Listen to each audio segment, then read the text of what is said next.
Ne laissez pas les dysfonctionnements sexuels gâcher votre vie de couple. Éjaculation précoce, impuissance? Dites stop avec Force Mâle, un complément alimentaire qui stimule la libido et améliore la fonction érectile.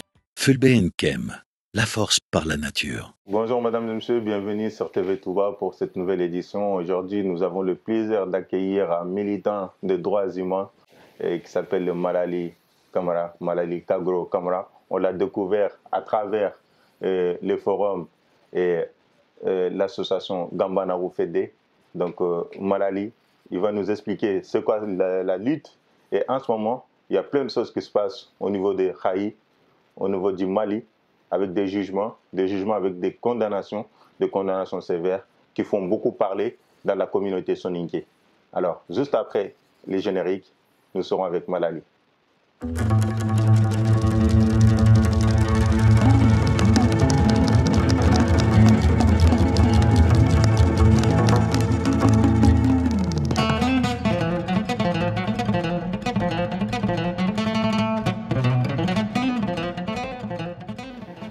Bonjour Malali, merci d'avoir répondu présent à notre invitation. Merci beaucoup.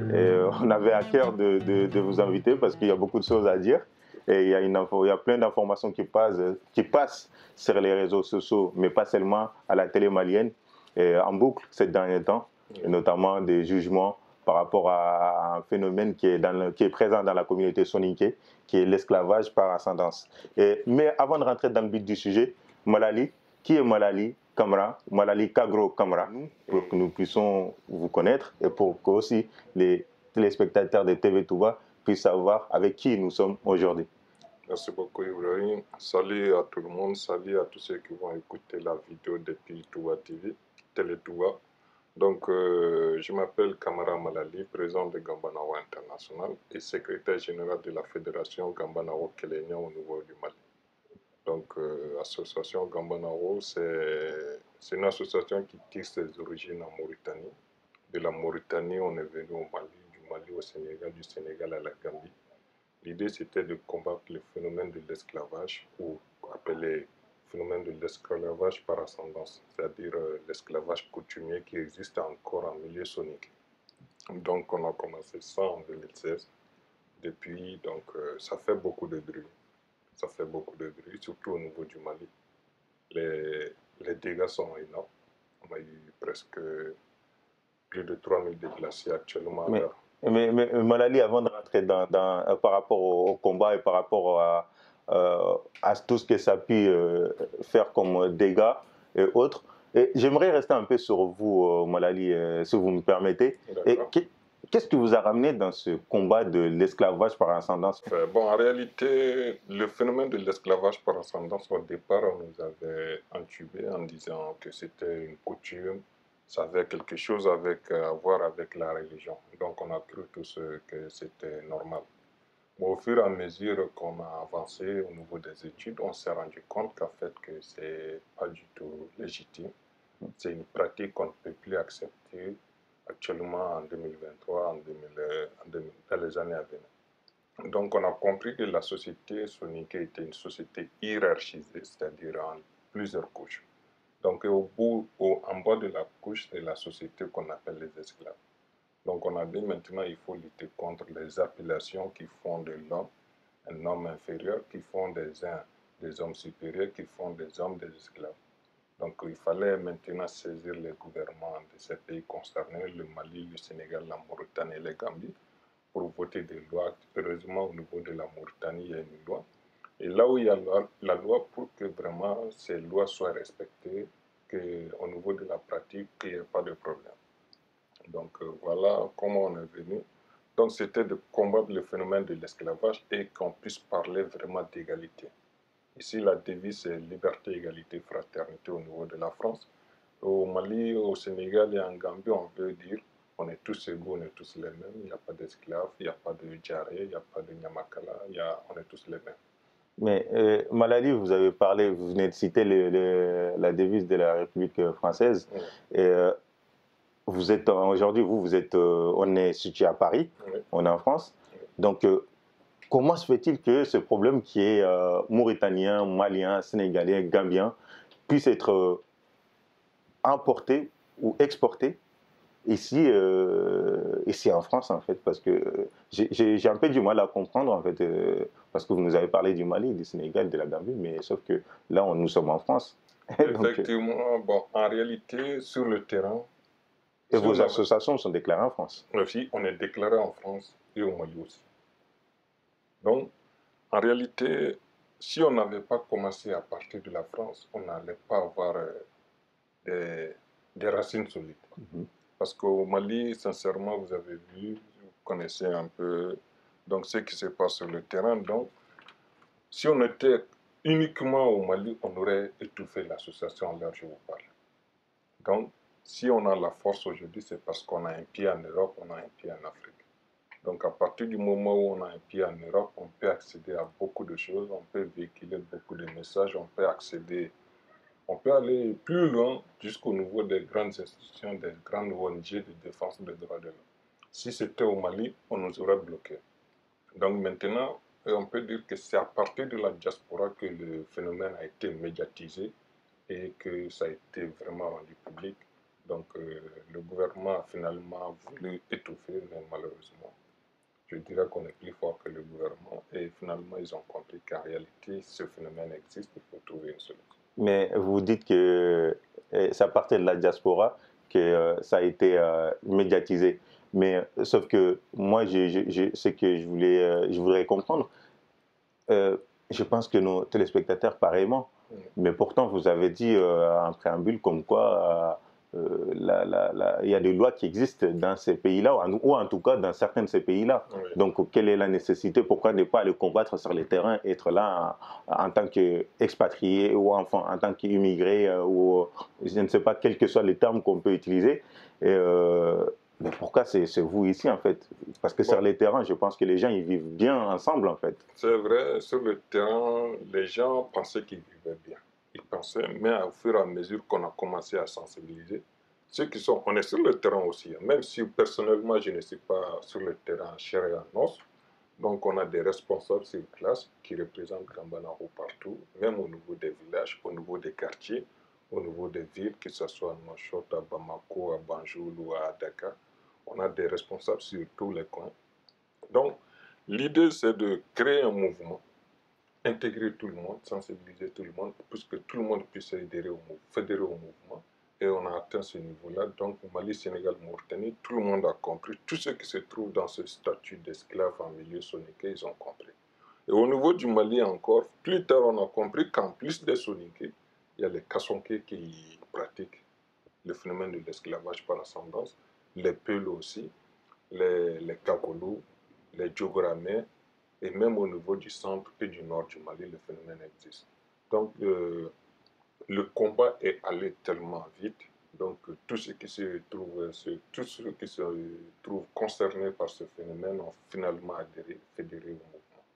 Donc, actuellement, donc, on peut dire que non seulement on est en France, mais sur le terrain, on est sur le terrain, présent sur le terrain, parce qu'il y a même des fédérations et des associations sur place. Des femmes et des jeunes qui ont intégré et qui sont la plupart les grandes victimes de ce phénomène. Mais vous avez bien fait à l'introduction, vous avez parlé de victimes de ce phénomène. On sait qu'au Mali, notamment, mais pas qu'au Mali, il y a eu des victimes aussi ailleurs, en Mauritanie, en Gambie et au Sénégal. Et par rapport à votre mouvement, votre association, ONG Kambanaro Fédé, et des adhérents ont été visés par des attaques. Et notamment, là, on va parler un peu du Mali, et notamment au Mali, et dans la région de Khaï. Il y a eu plusieurs attaques, des blessés et des morts. Et actuellement, en introduction, je l'ai dit, il y a beaucoup de bouquins qui est fait, il y a beaucoup de médiatisation qui est fait autour du procès, d'un procès, le procès des personnes qui sont accusées d'être les meurtriers, des meurtriers ou de complices de meurtres de plusieurs personnes, association de malfaiteurs, et voilà.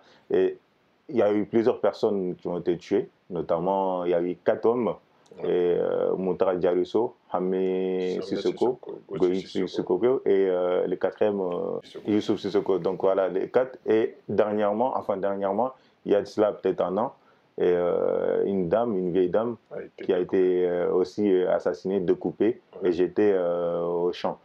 Là, il y a le procès qui est ouvert, et qu'est-ce qui s'est passé réellement, ou qu'est-ce qui se passe réellement, parce que vous venez de dire que l'État ne faisait pas vraiment ce qu'il faut, mais là, force est de constater qu'il y a quand même un procès qui est ouvert, qui met en cause plus d'une vingtaine de personnes, voire beaucoup plus. Ouais. Effectivement, en fait, à l'heure où on est, il y a les Nations Unies et l'Union européenne qui sont autour de l'État malien. Parce que c'est clair et net, il n'y a plus de débat sur le sujet, l'esclavage existe bel et bien au Mali.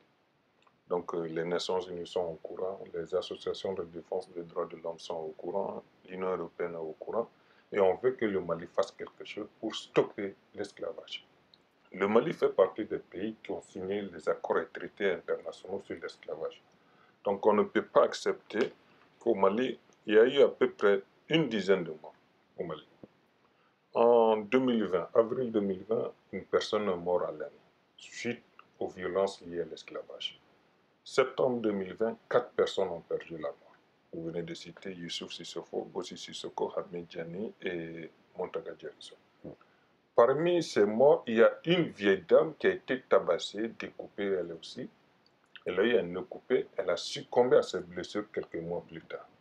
Donc, et après, il y a 2 femmes qui ont fait 2 fausses couches suite aux blessures liées au phénomène de l'esclavage.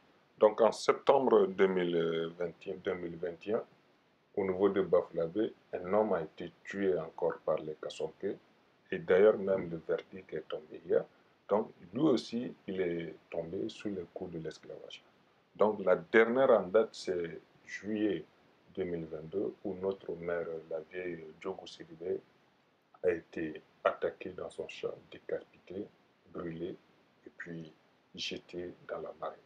Donc au total, on a 9 personnes qui ont été assassinées sous le coup de l'esclavage ou sous les violences liées à l'esclavage. Donc plus de 3000 déplacés à travers le Mali, plus de 20 divorces depuis 2018 à 2023, parce que quand vous dites que vous n'êtes plus esclave, le soi-disant maître vous dit la femme que vous avez, c'est mon esclave, je vous retire ma femme, mon esclave et ses enfants. Donc, il y a eu plus d'1 millier de blessés, des blessés graves et légers. Il y a plus de 900 chefs de famille qui ont été privés de cultiver leur terre. Donc, et même avant-hier, on a reçu une vidéo où une femme, elle était dans son jardin maraîcher en train de cultiver ses tomates, ses salades. Des villageois sont venus, ils ont retiré tous ces potagers, tout ce qui était dans le jardin, ils les ont tous retirés, jetés, parce qu'elles refusent le statut d'esclave. Et ce n'est pas que ceux qui occupent le statut d'esclave, même ceux qui ont tenté de nous aider, de nous soutenir dans notre combat, bien sûr qu'ils n'ont pas le statut d'esclave, mais ils ont décidé de nous appuyer, de nous soutenir.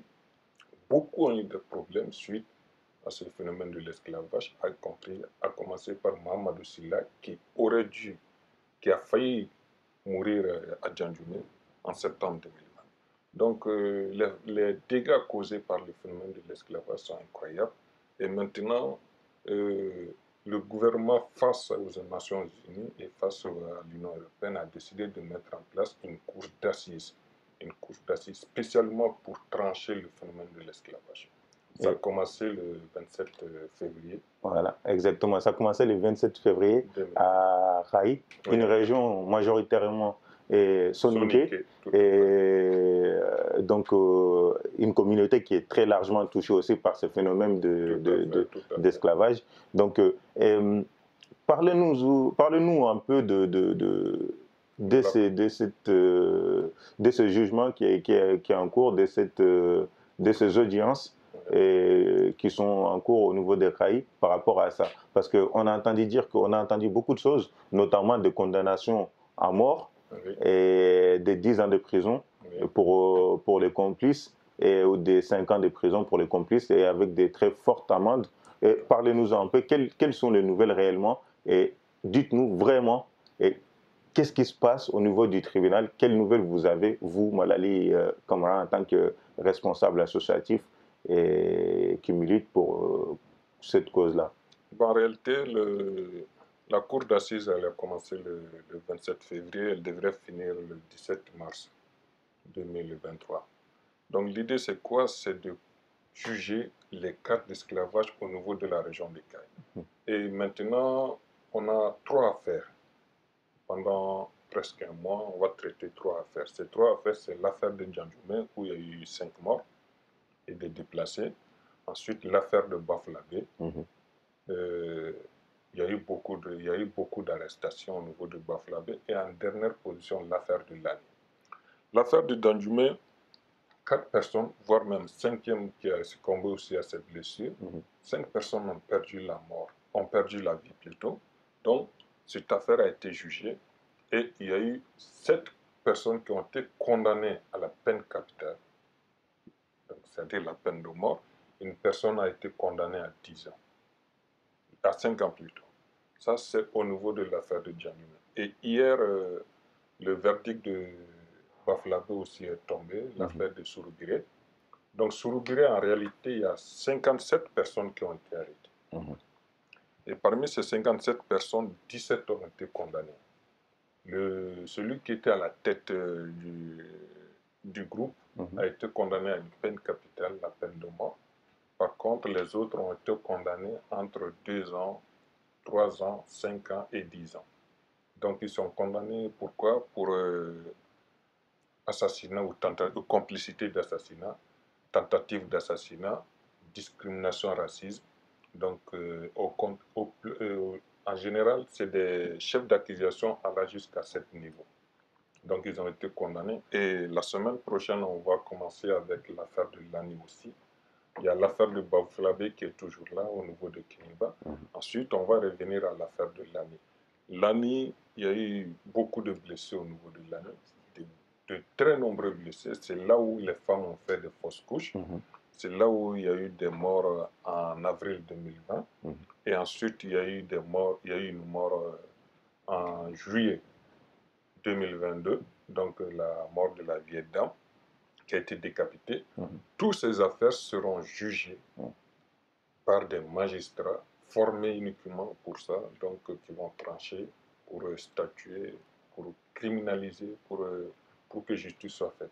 Alors, en vous écoutant, du coup, je me dis, toujours, hein, d'après vos propos, là, il y a un instant, tout au début, vous disiez pourtant que l'État malien n'agissait pas, mais là, ce n'est pas l'ONU qui est parti faire, ce n'est pas un cours spécial créé par l'ONU, ce n'est pas le tribunal spécial de l'ONU comme ça existe à La Haye, c'est le Mali, c'est l'État malien et la présidence malienne qui a mis ça en place. Donc, est-ce qu'aujourd'hui, vous n'êtes pas un peu trop dur avec les responsables, l'État malien, en disant qu'ils étaient laxistes? Bon, vous n'avez pas utilisé le terme laxiste, mais je l'ai utilisé dans le passé. Voilà, c'est un peu ça. Donc, en disant qu'ils sont laxistes, voire même complices dans certains cas, parce que je vous suis un peu sur les réseaux. Vrai, donc, vrai. Voilà. Donc là, est-ce que vous tenez toujours ce même discours après avoir dit tout ça, après toutes ces condamnations, après ce tribunal spécial mis en place, après, si je peux me permettre, la chasse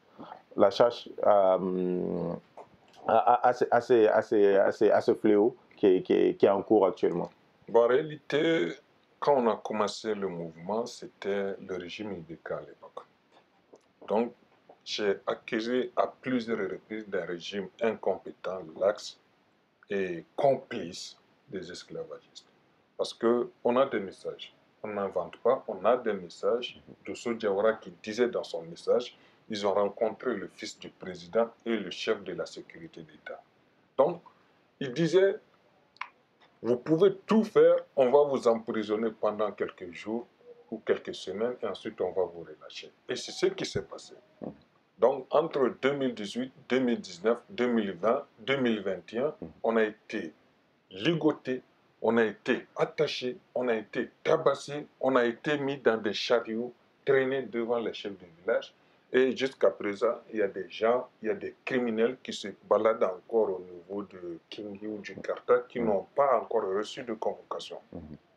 Donc, c'est pourquoi on a accusé directement le gouvernement. Et quand Il y a eu un coup d'État. D'ailleurs, même on avait raison, parce que si on n'avait pas raison, il n'y aurait pas eu de coup d'État. Si ce régime, le régime Ibeka, bien sûr, s'il était capable, il n'y aurait pas eu de coup d'État, il n'y aurait pas de renversement.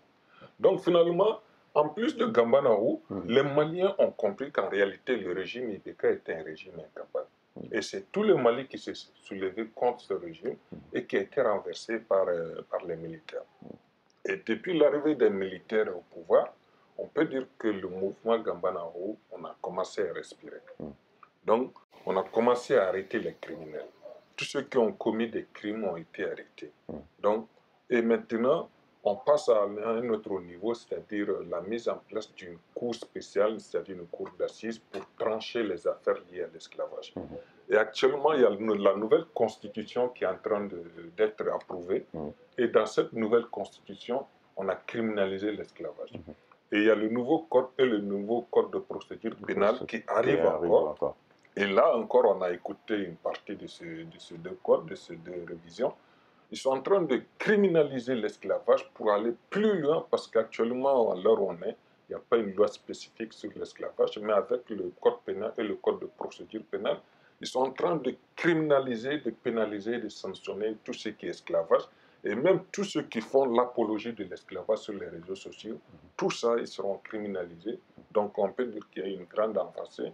Et pour répondre un peu à votre question, bon, on ne peut pas blâmer ce régime. D'ailleurs, même depuis l'arrivée de ce régime, on a commencé à respirer. Et on comprend. Parce que ce régime a dit non à la soumission française. Donc s'il dit non à la soumission française, il ne peut pas fermer les yeux sur l'esclavage intramalien entre les Maliens, alors qu'il dit non à l'esclavage entre Maliens et Français. Donc s'il refuse de trancher l'affaire d'esclavage dans la région des Cailles, ça va être la politique de 2 poids 2 mesures. Tu ne veux pas de la politique tu ne veux pas une soumission française, et pourtant il y a des gens qui sont maltraités au Mali suite à l'esclavage. Donc ils ont compris que ça ne peut pas aller, il fallait faire quelque chose, et ils ont commencé à travailler. Et nous allons faire une petite pause, mesdames et messieurs. On revient dans un instant sur TV Touba avec Malali Camara Kagro. Force Mâle, un complément alimentaire qui stimule la libido et améliore la fonction érectile. Ne provoque pas de dépendance, sans effet secondaire. Disponible en pharmacie.